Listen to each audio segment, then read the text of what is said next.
ఇక వైఎస్ జగన్ పై క్రిమినల్ కేసులు ఎందుకు పెట్టకూడదని మంత్రి కొల్లు రవీంద్ర అన్నారు.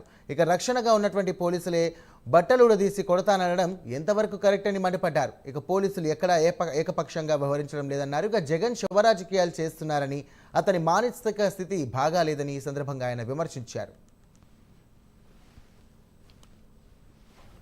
చెప్పిన మాటలన్నీ కూడా నిలబెట్టుకుని ముందుకెళ్తా ఉన్నాం. అదేవిధంగా ఏదైతే తల్లికి వందనం కార్యక్రమం స్కూళ్ళు తెరిచే నాటికి ప్రతి ఒక్క బిడ్డ తల్లిదండ్రుల అకౌంట్లో 15,000 రూపాయలు ఇవ్వడానికి ఇవాళ కార్యాచరణ చేసుకున్నాం.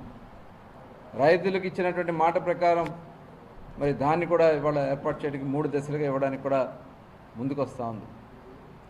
ఇవాళ రోడ్లన్నీ గుంతలు లేని రోడ్లు చేశాం. ఇవాళ ఏ ప్రాంతంకి వెళ్ళినా సిమెంట్ రోడ్లు నిర్మాణం చేయని 5 సంవత్సరాల గ్రామాల్లో సిమెంట్ రోడ్లు లేవు. ఇవాళ ఈ కార్యక్రమాలన్నీ కూడా జరుగుతూ ఉంటే